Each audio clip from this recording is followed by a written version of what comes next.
E nós chegamos às considerações finais dessa obra, né? Espero que nas aulas anteriores, né, vocês tenham compreendido muito bem a proposta da obra, né, de realizar esse percurso histórico, né, falando um pouco das características de cada momento, né, os fundamentos que embasam essa formação integral, né. Alguns pontos vão ser retomados aqui, né. Então vejam só. Nas considerações finais, nós temos aqui a retomada, né, ao início do século XX, na educacional, né, mais especificamente da educação profissional no início do século XX, havia essa dualidade educacional, uma educação para as elites, outra educação para as classes populares, né. Não é abordado aqui, mas a gente pode fazer referência novamente, né, o início da educação profissional, daquilo que poderia ser considerado como o início, né, de uma educação profissional, né, com a escola das fábricas, né, mas isso tinha um caráter muito assistencialista, né. O que a gente pode dizer é que no início do século XX havia de fato essa dualidade educacional, educação para as elites e educação para as classes populares, né. E algo que vai acentuar esta dualidade é a não equivalência da educação profissional, da educação voltada para as classes populares, né? Não equivalência dessa educação com a educação regular, né? Ou seja, além de ter essa educação profissional, né? Esses jovens, né, os filhos da classe trabalhadora, né, deveriam também ter a educação regular, né? Por quê? Porque não havia equivalência entre as duas. Então, a não equivalência aumenta ainda mais esse fosso, né, entre as duas. Um bom exemplo que a gente pode dar na década de 90, né, com aquela lei, com aquele decreto tão abordado por nós, né, o decreto 2208/97, na era FHC, que vai trazer essa determinação de não equivalência entre os dois ensinos, né, com a industrialização. A gente estudou isso nas primeiras aulas, né? Industrialização no país, né?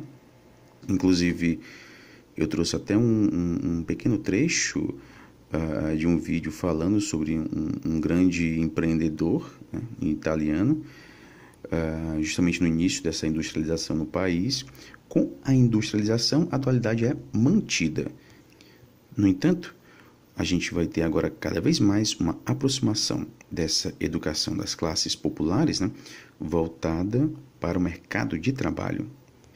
Então, a gente pode dizer que de um caráter assistencialista vai se aproximando cada vez mais de um caráter econômico, né, voltado para o mercado de trabalho e, de fato, a industrialização do país, ela proporcionou isso, né? Acentua-se o mercado de trabalho como foco. Na era Juscelino Kubitschek, a gente vai ter o projeto nacional desenvolvimentista, né? A política do pleno emprego, né? Então isso vai intensificar ainda mais o foco na educação profissional voltado para o mercado de trabalho. Surge a necessidade de uma mão de obra qualificada, né?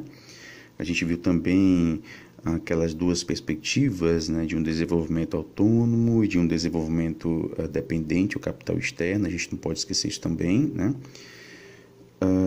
Com a desregulamentação da economia, né, a economia fica fragilizada, né? A integração ela se torna cada vez mais difícil, né?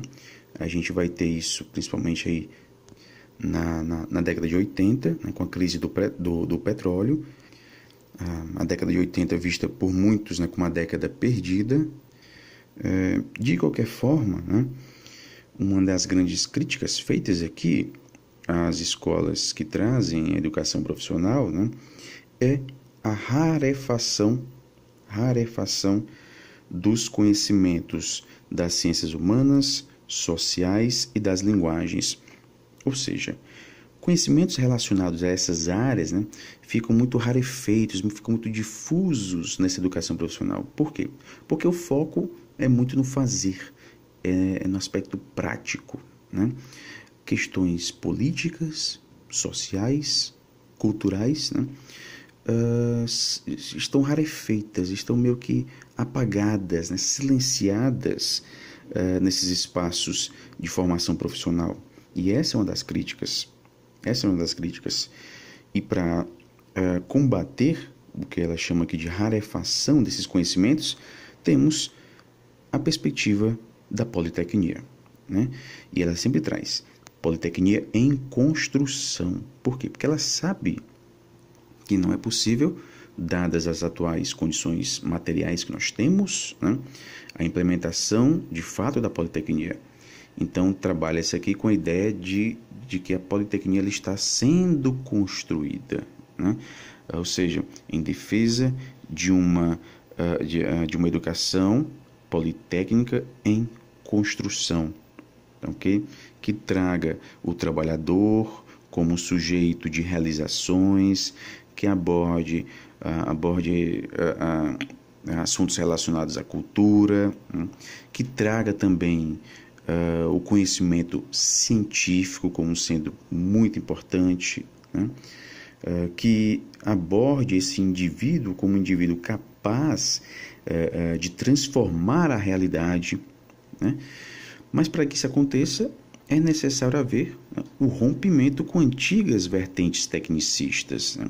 Obviamente, essas antigas vertentes tecnicistas trazem aqui todo um interesse burguês, né?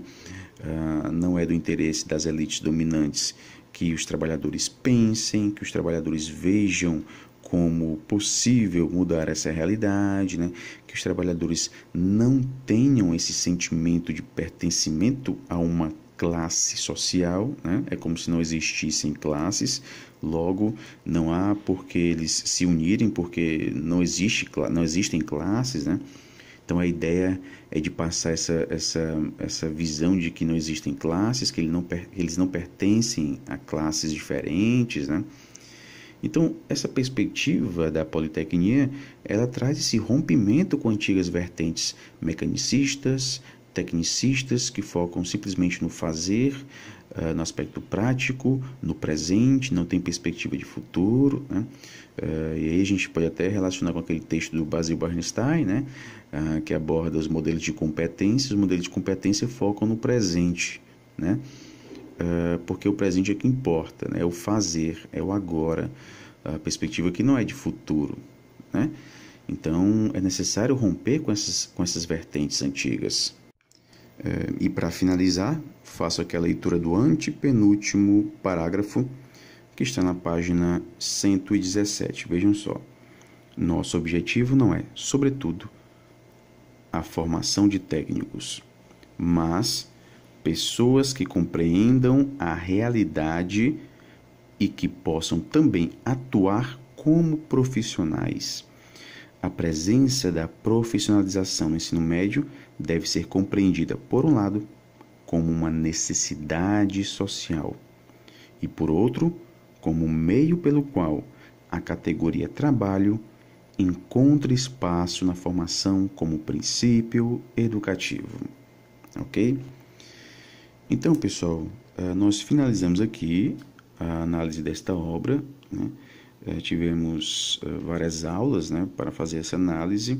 O objetivo aqui não foi trazer algo resumido, né? A gente quis, de fato, analisar, né, cada parte dessa obra e compreender, que é muito importante, né? Então, espero que vocês tenham compreendido.